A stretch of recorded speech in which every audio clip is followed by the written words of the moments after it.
Boa noite a todos. Prazer aqui estar novamente nessa casa. Quero agradecer em nome do nosso diretor, Luiz Fernando, a gentileza e da presidência, inclusive, de nos convidar para mais essa exposição. Eu vejo aqui muitos rostos assim, amigos de várias outras palestras. Tive a oportunidade de fazer aqui no SESCOM, CRC. E hoje nós vamos tratar de um assunto, já tratamos há um tempo atrás, há uns 6 anos atrás, sobre responsabilidade civil e criminal do contador. Só que o assunto está, na verdade, ele está mais presente agora em virtude dessa legislação nova que vem lavar dinheiro, essa preocupação toda com o combate à criminalidade. Então, eu acho que é mais do que oportuno trazer esse assunto novamente e explorar um pouco melhor, em virtude, inclusive, da alteração da legislação que trata sobre o tema. Eu queria, nesse assunto, quando eu fui convidado pelo presidente Fernando Baldissera, eu sugeri que trouxéssemos especialistas na área. Então, eu faço as palestras para vocês, sou especialista na área tributária, mas eu fiz questão aqui de convidar a doutora Daniela Machado, que é a advogada do escritório. Ela é advogada especialista no direito do trabalho, especialista em direito de empresa e também especialista no direito de processo civil, que tem muito a ver com aquilo que nós vamos falar hoje à noite. E o doutor Emerson de Castro, que é especialista em direito de processo penal e atua na área penal, criminal, penal.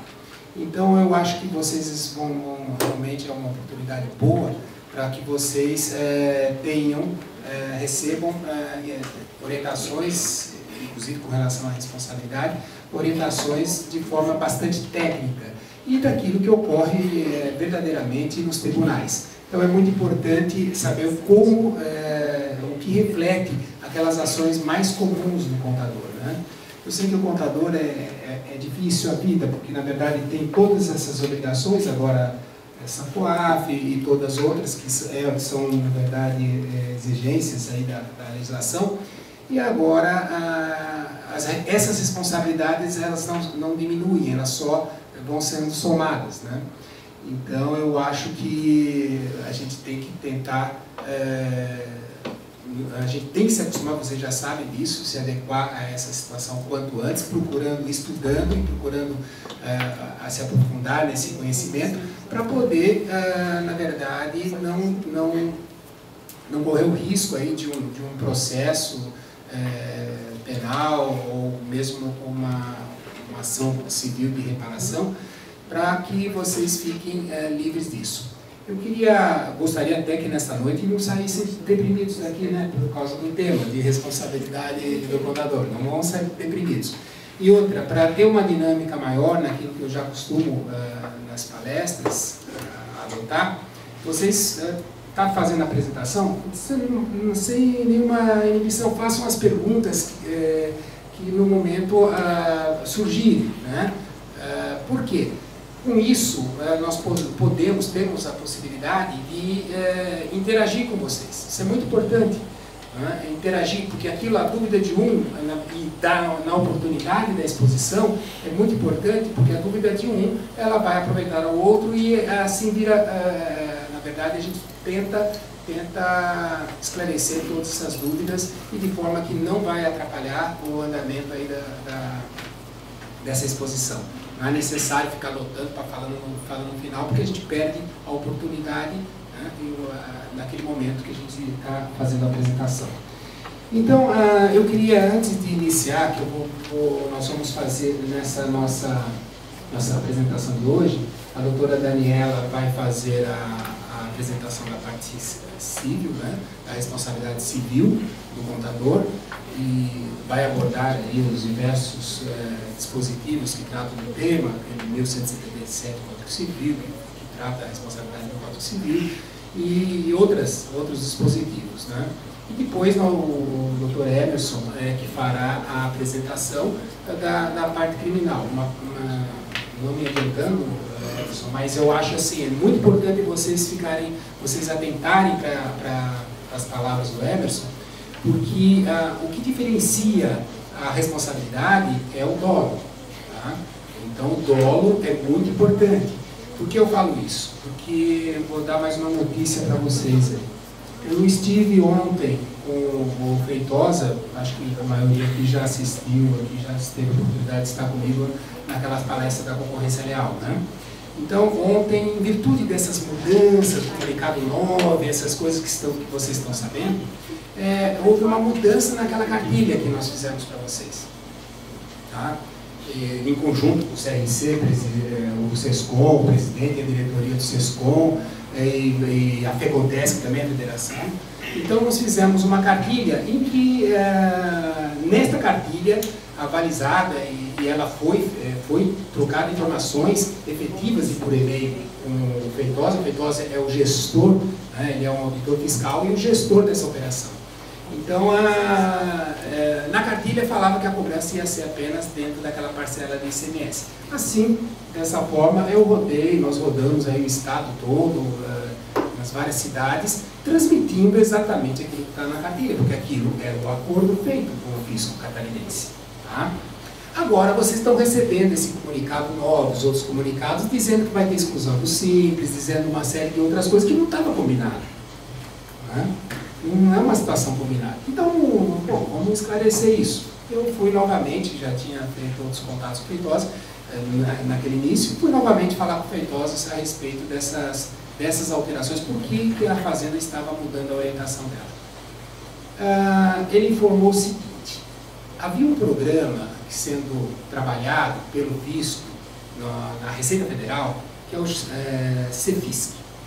É um programa, na verdade, um software, que ele é visível por todos os entes tributantes. Então, ele é visível tanto pelos estados, pela Receita Federal, União, e pelos municípios.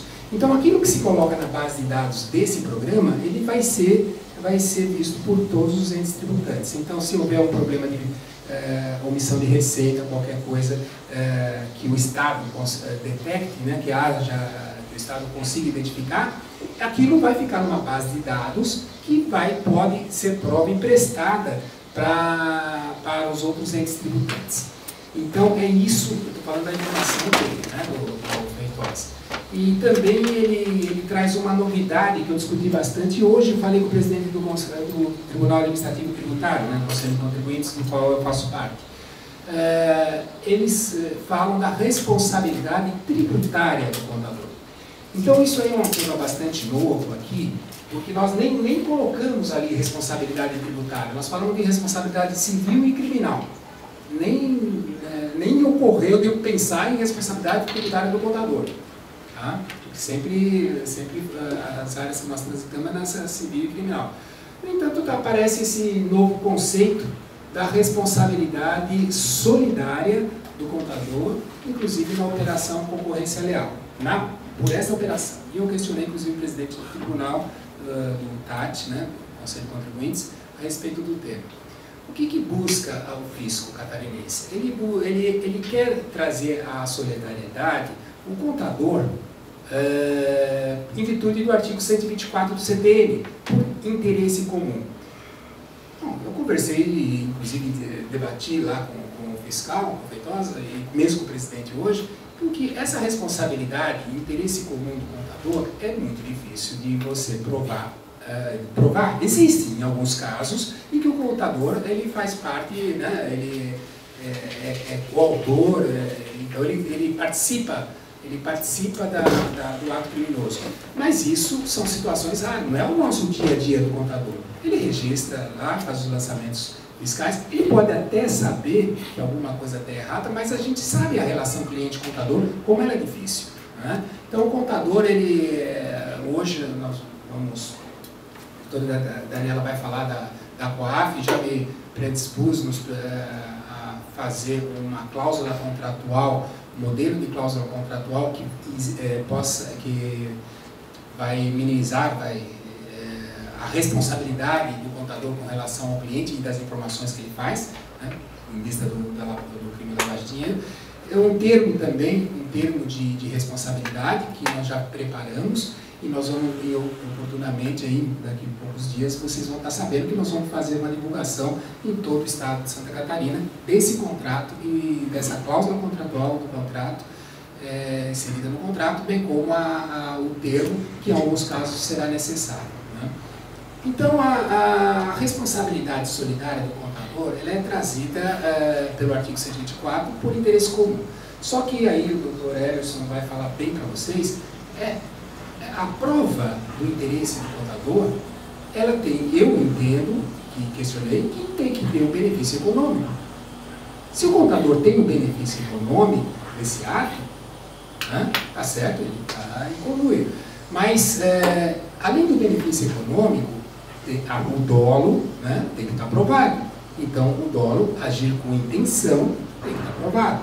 Né? Isso aí também, o dolo e culpa, está lá no 177, que a doutora Daniela vai comentar. Então, é muito importante, vocês vão, hoje à noite, vocês vão ter conhecimento, ou vão reavivar, na verdade, a memória daquilo que vocês já têm debatido aí, já sabem. Então, dessas responsabilidades, mas ao mesmo tempo, não pretendemos fazer aí, assustá-los com relação a isso, senão ninguém mais vai trabalhar, ninguém mais vai fazer contabilidade, né? Vai ser difícil, vai abandonar a profissão, vai ser advogado, que é pior ainda, né? Pessoal, então, fique tranquilo e façam as perguntas na medida que a gente está fazendo a exposição. Algum questionamento agora? Alguma pergunta? Tudo bem? Então, a doutora Daniela, vou deixar que inicie aí a apresentação.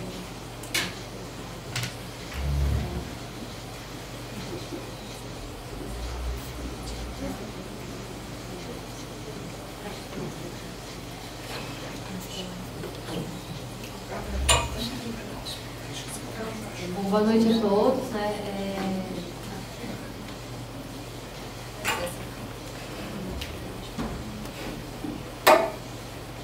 O doutor Fernando já antecipou mais ou menos a nossa linha de que a gente vai conversar aqui com vocês hoje.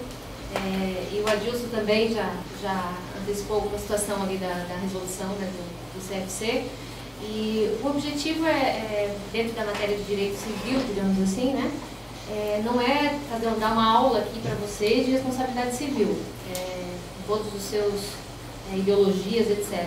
Mas é fazer uma explanação simples, uma linguagem que envolva a questão da contabilidade, né, os atos dos contadores, de uma maneira geral, e deixar vocês à vontade também para perguntarem quando tiverem alguma dúvida e algum questionamento específico. Eu procurei passar no slide e começar com uma frase aqui que não é minha, mas eu peguei por aí, né? E que realmente o contador, no exercício da profissão, ele atua numa área de risco, né? Uma vez que algumas vezes ele enfrenta o dilema: cumprir a norma ou cumprir o mandamento de quem o contratou. Claro que isso não é uma coisa bonita de se dizer, mas é a prática. Então a gente tem que ser honesto e admitir que a gente vive isso no dia a dia, né? Não estou aqui fazendo apologia a alguém descumprir a lei, não interpretem assim, né? Mas isso não vale só também para contadores, vale para advogados também, né? A gente muitas vezes tem que cumprir o mandato do cliente, ou melhor, né, com a concorrência que a gente vive hoje aí, se eu não fizer, eu vou procurar, e a gente fica realmente, né, desconfortável às vezes com o cliente. E passa por situações, saias justas, digamos assim, né? Então, comecei com essa frase. Falando da questão da responsabilidade civil, abrindo no direito brasileiro, né, e repetindo, estou dando uma abordagem mais possível, né? O artigo 927, então, ele diz o que é responsabilidade civil, né? Aquele que por ato ilícito, né, causar dano ao trem fica obrigado a repará-lo. E aí o ato ilícito está conceituado no 186, né? E aqui que é o importante. Ele não é só ação, mas também omissão, né? Voluntária, negligência ou imperícia, violar a direito e causar dano, ainda que exclusivamente moral, comete ato ilícito. Essa legislação ela deixa bem claro o que é reparável no direito brasileiro, digamos assim, né? Então, onde que a gente encontra isso, puxando para a questão da contabilidade, onde que a gente encontra isso? Independente de culpa ou dolo, que depois a gente vai falar sobre isso, mas qualquer ato que você pratique, mesmo sem querer, ou por imperícia, ou por, você está, e que causar um dano a alguém, prestar uma informação errada, lançar uma vírgula errada, um número errado no final, você causa um prejuízo, você tem a obrigação de reparar. E isso vale tanto para o teu próprio cliente, você pode causar esse prejuízo, como você pode causar um prejuízo para o erário, que seria para os órgãos federais, estaduais e municipais, para as receitas, Então, o conceito básico de responsabilidade civil é esse aí. Tá? E aí vem a regra do artigo 27 do Código de Defesa do Consumidor. Por quê? Porque, segundo o Código de Defesa do Consumidor, o artigo 14, ele fala da questão da prestação de serviço. E o contador está incluído como prestador de serviço, ou seja, sim, está incluída a relação de prestação de serviço do contador para o cliente como uma relação de consumo. E aí vem a questão da prescrição, que lá deixa bem claro que é 5 anos. E claro que isso também a gente, trazendo para a questão dos impostos, dos tributos, enfim, de maneira geral, federal, municipal, estadual, e a gente sabe que também temos essa situação de 5 anos que a gente tem que guardar os documentos e que vai responder, Então, as duas prescrições andam juntas aqui, e porque a responsabilidade civil, nesse caso, também vai ser de reparar o dano, digamos assim, vai ser dentro desse prazo de 5 anos, tá? Aqui eu fiz uma separação que é dano patrimonial e dano extrapatrimonial. Por quê? Porque dentro de um mesmo dano, eu posso ter reflexos tanto patrimoniais quanto extrapatrimoniais. Patrimoniais material, extrapatrimonial moral. E eu posso ter os dois ao mesmo tempo, eu posso ter a acumulação dos dois, O que basicamente se fala da questão do patrimonial e do dano moral? O patrimonial, eu tenho uma situação que eu preciso de prova, eu preciso ter documentado isso. Eu tenho que ter um prejuízo efetivo, não se presume, não é nada subjetivo. Então, eu deixei de prestar uma informação, deixei de entregar uma guia, isso gerou uma multa para o meu cliente, isso gerou um prejuízo efetivo para ele, ele prova isso, que isso causou um prejuízo efetivo, isso é uma reparação material. E aí onde que está o dano moral? Dentro dessa mesma falta de informação que eu deixei de fazer, eu posso sim também ter um dano moral. Vou dar um exemplo. O meu cliente, por conta disso, foi inscrito no CADIM, foi inscrito em algum outro órgão de restrição, por exemplo. Deixou de participar de uma licitação que ele precisava, teve um abalo, aí sim, na imagem dele. E imagem de pessoa jurídica, porque sim, a pessoa jurídica também é sujeito de dano moral, não é só a pessoa física. A empresa, a pessoa jurídica, de uma maneira geral, ela também é sujeito de dano moral. Então, no mesmo ato do contador que deixou de prestar informação na data adequada, eu vou ter tanto dano patrimonial, que eu vou ter que é fácil de provar, está ali, e vou ter também o dano moral. O dano patrimonial também é fácil de apurar, porque está aqui o meu prejuízo, atualiza, você paga a conta e resolveu.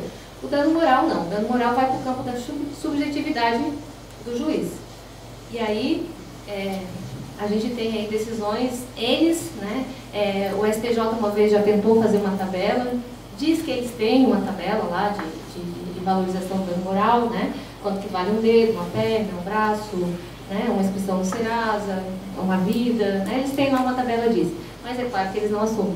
Mas o dano moral é realmente subjetivo, e tanto é subjetivo na questão de quem sofreu o dano, que a avaliação que se faz é essa, quem sofreu o dano, quanto quem vai ter que arcar com a consequência desse dano, mais ou menos assim, não desprezando ninguém, mas uma pequena empresa lá, que tem um empregado ou um MEI, de repente, tem um poder de pagamento muito menor do que uma multinacional, Então, o valor do dano moral que eu vou aplicar, que o juiz vai aplicar, melhor dizendo, com certeza ele vai considerar isso também, Por quê? Porque a faceta do dano moral, ela tem tem que ter essas três requisitos, Eu tenho que cuidar para que eu não enriqueça ilicitamente a quem sofreu o dano, um pouco da organização milionária. E eu tenho que cuidar também para que essa medida não seja tão insignificante para quem cometeu, que ela continue cometendo por aí sem que pare. Então, só para diferenciar aqui para vocês a questão do dano, e lembrando que pode ser o caso dos dois, né? Então eu posso ser responsabilizado por algum ato e ter que reparar tanto material quanto moral. Falando da questão do artigo 1177 e 1178, que é o próximo que a gente vai falar, o que já alterou faz tempo, né, mas a gente repete ainda até hoje. Em 2003, com a entrada em vigor do Código Civil, que entrou em vigor em 2003, aliás, esse artigo 1177 e 1178 ele teve algumas alterações. Ele trouxe, né, efetivamente, uma responsabilização maior do contador, né? Ele deixou expresso ali e tratou, segundo o artigo aqui fala, o contador como preposto, né? O contador estaria aqui dentro desse preposto que está contemplado aqui nesse artigo, né? Então, fica o contador, que é o preposto, e o cliente, que é o preponente, né? Então, o que o 1177 fala? Ele diz que os assentos lançados nos livros por qualquer dos prepostos, aqui, lê-se contador, né, encarregado da escrituração, porque está lá entre as atribuições do contador, produzem, salvo se houver procedido de má fé, os mesmos efeitos como se fosse por aquele. Né? Então, claro, uma pessoa que é preposta significa justamente isso, ela age em nome de alguém que lhe deu esse poder, digamos assim, né, dessa representação. E isso, o cliente, ele delega essa situação para vocês, justamente pelo contrato de prestação de serviço, né? Seja verbal ou seja por escrito, né?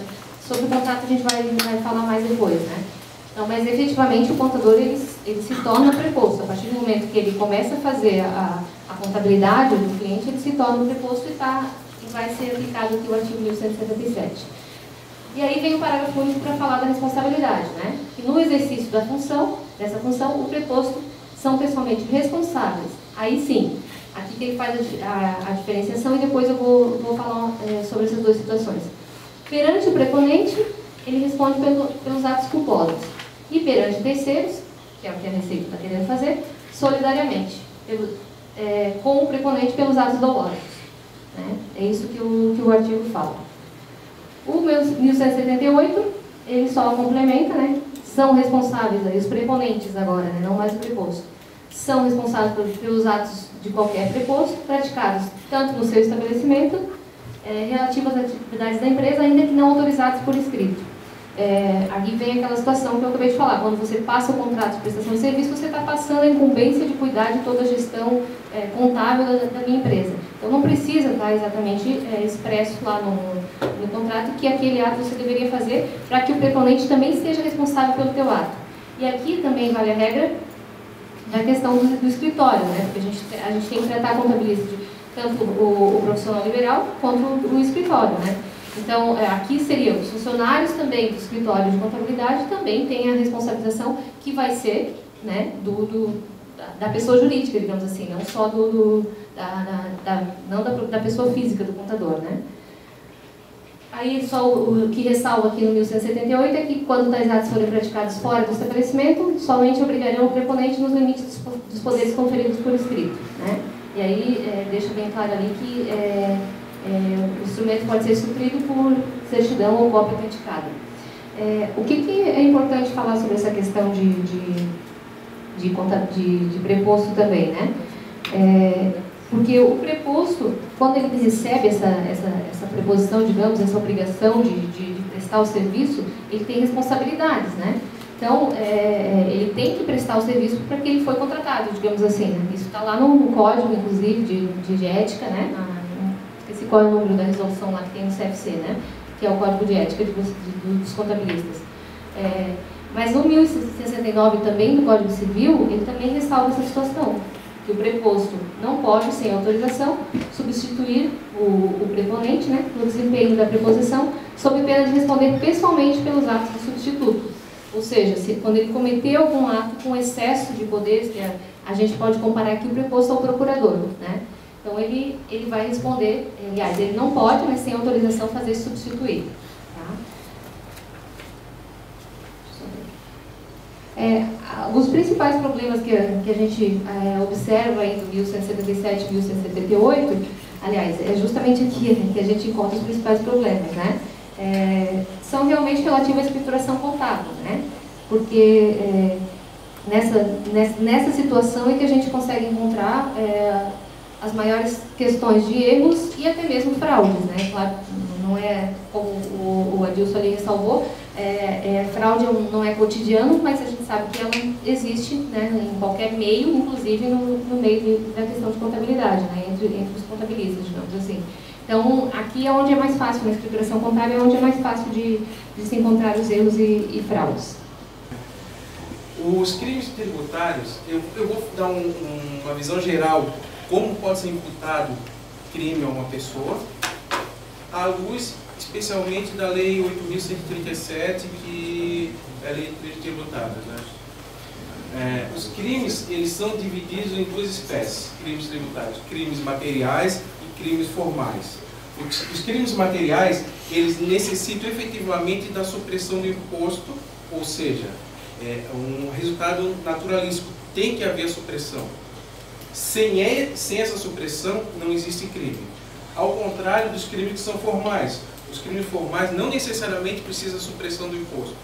Apenas sim, a forma, agir da forma que diz a norma, que a norma contraria, já é crime, independente de supressão ou não de impostos, né? Pode passar, por favor. O artigo 1º da Lei 8.137 é um crime material que, ele é claro, constitui crime contra a ordem tributária suprimir ou reduzir tributo. Então, o artigo 1º só configura se efetivamente houver uma supressão de tributos. Sem essa supressão, não existe o artigo 1º, não pode ser imputado a alguém crime. Esse é o crime mais gravoso, a pena vai de 2 anos, começa em 2 e termina em 5 anos. Pode passar, por favor. Já o artigo 2º dessa lei, ele é um crime meramente formal, porque não precisa deixar de recolher. Apenas fazer declaração, eu só peguei uma parte do artigo, fazer a declaração falsa, independente ou não se essa declaração vai ter algum resultado naturalístico, se vai, ao final, gerar uma supressão de impostos, só fazer a declaração falsa já é crime, não necessita de resultado, então se chama um crime formal e não material. Pode passar, por favor. Vamos pegar outro slide, eu vou fazer só uma pergunta.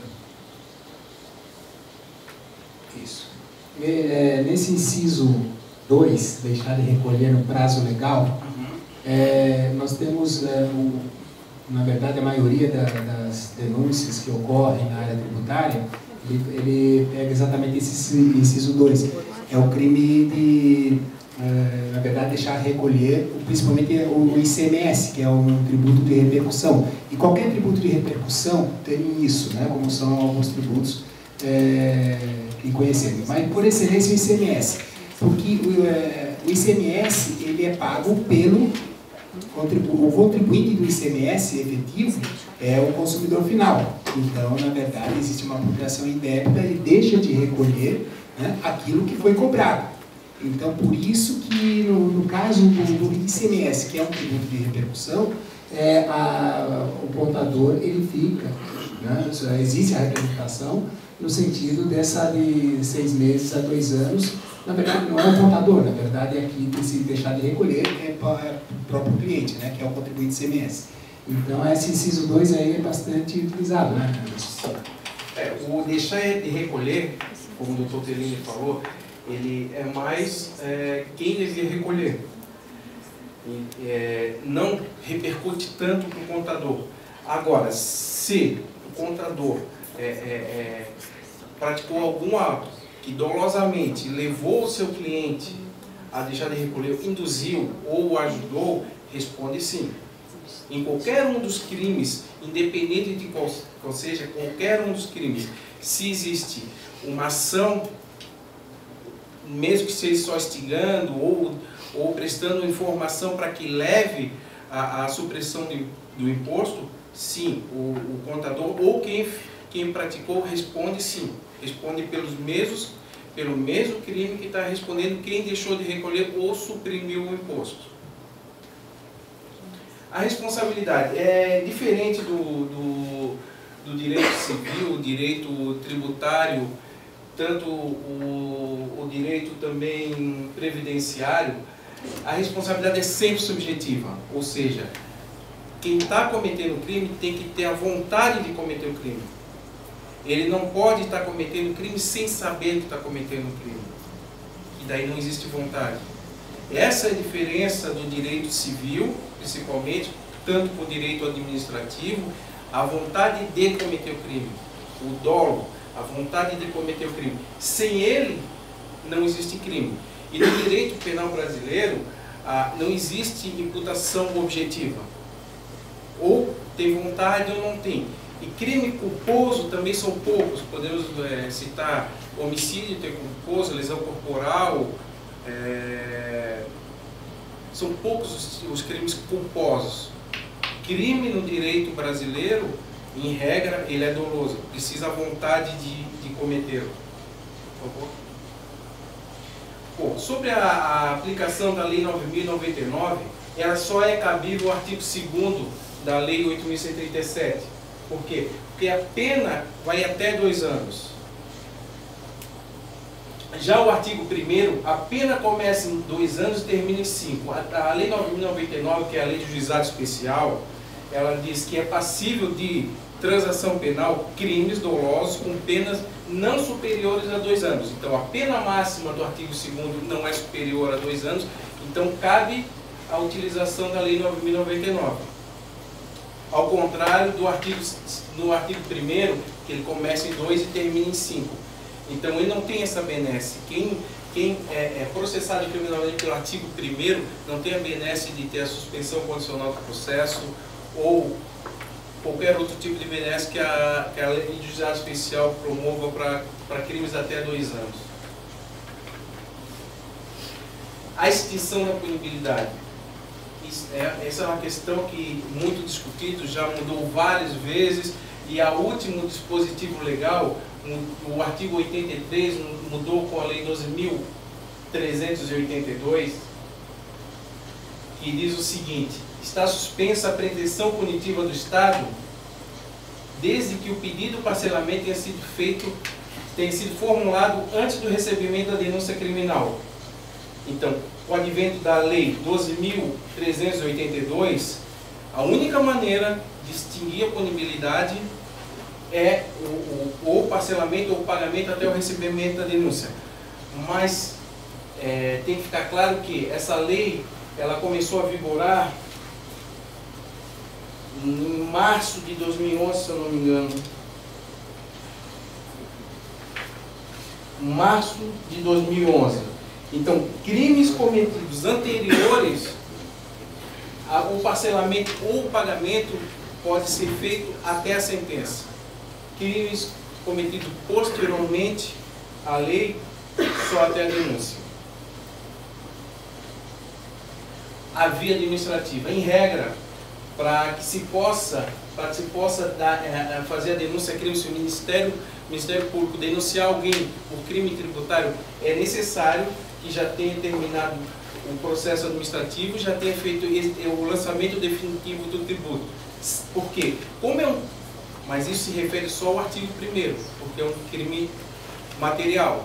Efetivamente houve a supressão. Para o artigo 1º ser configurado como crime, é necessária a supressão de impostos e tributos. E quando que a supressão vai ficar caracterizada? Com o final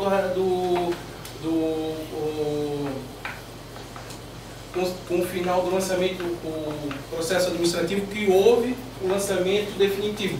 Naquele momento, sabe exatamente se houve ou não houve a supressão do tributo e qual é o valor que foi suprimido para que possa fazer até um parcelamento ou quitação desse tributo. A prescrição do artigo 1º, como a pena máxima é de 5 anos, são contados 12 anos para a prescrição do momento do fato. O momento gerador do fato, se em 12 anos não é recebida a denúncia, do momento da geração do fato até recebimento da denúncia, o artigo 1º está prescrito.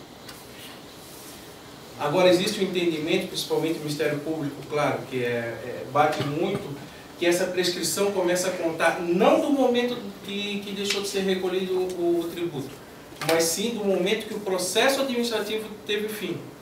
Então, pode levar 2, 3 anos para assim começar a contar a prescrição do crime. Já no artigo 2º, como a pena é menor, a prescrição fica em apenas 4 anos. Por favor. Eu preciso falar, pode voltar, por favor. Eu gostaria de falar especificamente de concurso de agentes e concurso de crimes. Qualquer pessoa, independente qual era a função dela, independente se era sócio, empregado, contador, independente da função dela, se ela participou do crime, dependendo da forma, ela responde pelo crime. Se a participação dela for pequena, ela tem a pena diminuída. Se a participação dela for efetiva, ela responde na pena máxima. Mas qualquer pessoa, independente disso. Por que eu falo isso? O Estado hoje, a maneira de comprar impostos, como eu falei, tributos, como eu falei, hoje em dia, é na via criminal. Entra com uma ação criminal, as pessoas se desesperam e vão lá, efetivamente pagam o imposto. Tanto os magistrados como o Ministério Público em Santa Catarina têm um total desconhecimento sobre crime tributário. Não são poucas vezes, inclusive eu tive uma audiência em Rio Negrinho essa semana, que a juíza dizia para mim assim, mas doutor, o responsável é o administrador. Eu disse, não doutora, o responsável é quem cometeu o crime. Não, mas direito tributário é responsável é o administrador. Não, eu falei assim, direito tributário na esfera civil. Na esfera criminal é quem cometeu o crime. Porque durante a audiência de instrução eu queria mostrar e contextualizar que meu cliente, que era o proprietário da empresa, efetivamente não cometeu nenhum ato ilícito.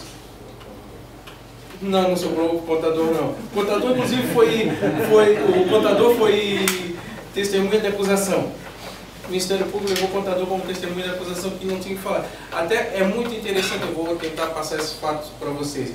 É uma madeireira de Rio Negrinho, ela comprava madeira não, uma loja, uma fábrica de móveis. Ela comprava madeira de várias madeireiras, elas emitiam nota fiscal, entregavam o produto. O que o meu cliente fazia? Ele fazia compensação do ICMS. Fez isso no ano 2003, 2004 e 2005. Compensou o ICMS dessa madeira que ele comprou. Normalmente, em 2006, o Estado, o que faz? A Secretaria de Fazenda anula o registro dessas empresas, em 2006. E anula as notas fiscais de forma retroativa. Então, aquele imposto que ele compensou lá atrás, está sendo cobrado na justiça. De forma, não é nem administrativamente falando, não, criminalmente. E o que é pior, o Ministério Público diz assim, olha, ela cometeu o artigo 1º, que é pena de 2 a 5 anos, 69 meses, concurso formal, concurso material de crime. Quer dizer o seguinte, concurso material de crime, tu pegas o crime, se é concurso são mais de um crime, e somas as penas. Então quer dizer o seguinte, se ela pegar a pena mínima, meus 2 clientes, multiplica por 69, 140 anos, não, 69 vezes. E na audiência eu tive que explicar para a juíza que ela tinha que deixar eu fazer a pergunta e mostrar que não tinha dolo, que não tinha vontade, porque na cabeça do judiciário ainda, juiz e promotor, a imputação de crime tributário é objetiva, e que não é subjetiva. Concurso, a gente falei, concurso de crimes, a mesma coisa. Se a pessoa comete o artigo 1 e o artigo 1º e é denunciado pelos dois, a ação penal começa pelos dois, o primeiro começa em 2 anos, o segundo 2 anos e 6 meses. Então, se for condenado os dois, se for a mínima, já começa em 2 anos e 6 meses. Se existe concurso de crime, pode multiplicar em 4 vezes. E pena até 4 anos ainda começa no regime aberto. Acima de 4 anos, daí começa no semiaberto. Tem outro cliente meu que aconteceu o seguinte: como qualquer empresa, ele cometeu um crime aqui, outro crime ali. O primeiro ele foi condenado, no segundo ele ficou 4 anos e 5 meses de regime semiaberto. Imagina o desespero dele. O empresário, 4 anos e 5 meses de regime semiaberto. Conseguimos a prescrição do artigo 2º, ficou com 2 e 6, mas o juiz não concedeu a substituição de pena. Continua no semiaberto, porque ele já era reincidente de crime tributário. Então, assim, hoje em dia, o que tem que tomar muito cuidado é que o Ministério Público está denunciando de qualquer forma. Olhou, está negociando, ele está denunciando. Os juízes não têm nem noção do que é crime tributário. Eu vou falar como advogado, né? Juiz é como advogado. Eu fiz Direito do Trabalho quando eu fiz a faculdade, fiz 3. Pergunta se você conhece alguma coisa de Direito do Trabalho. Nada. Juiz, quando passa para magistrado, ele sabe um pouquinho de alguma coisa, de maneira lá para uma comarca do interior, ele já de crime tributário ele não sabe nem, que ele sabe de crime comum e olha lá. Então, hoje, o que é latente no judiciário é isso: crime de tributário, em especial ICMS.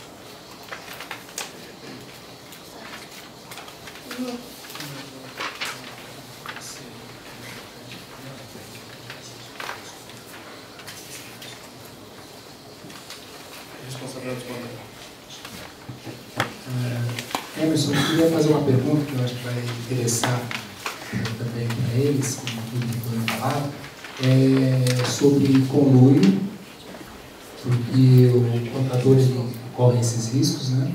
E também eu acho interessante falar sobre dolo eventual, porque quando assume o risco, né? Eu acho que seria interessante para trazer mais a responsabilidade criminal do contador nessas questões em que ele se envolve junto com o empresário. Na verdade, conluio no crime tributário não existe. O que existe no crime tributário é o concurso de agente. Aquele que participa no crime, de qualquer maneira, responde por esse. Tá? Ó, quem, de qualquer modo, artigo 29 do Código Penal, quem, de qualquer modo, concorre para o crime, incide nas penas nele combinadas, ou seja, incide as penas na medida da sua culpabilidade. Tá? Se a participação for menor, pode ser diminuída de até 1/3. Tá? Sobre dolo eventual não cabe direito tributário. É só dolo. O dolo eventual ele cabe no homicídio. Né? O cara assumiu o risco, andou em alta velocidade com o carro, assumiu o risco. Aqui, ou a pessoa sabe que está cometendo crime e está agindo dolosamente, ou não sabe. Ela não corre risco. O contador nunca vai responder de forma dolo eventual. Não existe dolo eventual em crime tributário. Ou o contador realmente participou dos atos executados desse crime tributário e daí sim responde, ou não participou. Então esse cuidado que tem que tomar. Não. Daí, se ele participou, não é fraude. Daí ele realmente responde pelo crime. Nessa constituição de empresa, contratos, não é só tudo tributário, né? Tem a questão dos fantasmas, né? Sim. Os CPFs que não existem. Sim, sim. Falsidade ideológica, qualquer crime. Tem que ter tributar abaixo do valor. Supressão. Supressão. Nós pegamos um caso agora, uma empresa que trocou a contabilidade para a gente, comentando justamente sobre isso, a questão do penal aqui. Supressão. E realmente e o contador antigo estava realmente tributando abaixo do que a empresa, mas muito abaixo do que a empresa deveria tributar. e o cara... Ele agiu dolosamente, ele mesmo... Em conjunto ali, foi em conjunto. Então responde todo mundo. Foi em conjunto, tanto o Concurso empresário de quanto pessoas. o contador. E aí ele veio pra gente, para regularizar a situação, queridos, para mim regularizar a situação é só pagando a tributação da maneira que tem que ser. Senão não tem... Nesse caso foi concurso de pessoas, sim, responde o contador. Dolosamente também. Só responde se for dolosamente. Só dolosamente. Dentro disso que você está falando, é importante atentar também que qualquer busca e apreensão, qualquer busca e apreensão no escritório de contabilidade, em que forem, por exemplo, encontradas notas fiscais não lançadas, o contador, com certeza, ele está concorrendo para essa... Claro. Sim, claro. Pelo concurso de pessoa. Concurso, exatamente, de pessoa. Então, o contador ele tem que tomar cuidado também com os documentos que ele tem arquivado dentro do escritório. Porque ele recebe documentos para lançamento. Se esses documentos são encontrados numa busca e apreensão, ele vai responder diretamente, com certeza. E é capaz até de o contador responde e o cliente não. O empresário não. É possível, há a possibilidade. Porque o empresário vai ter que mandar uma nota. Exatamente. Não fez o lançamento. Exatamente. O empresário sim consegue se defender e o contador não.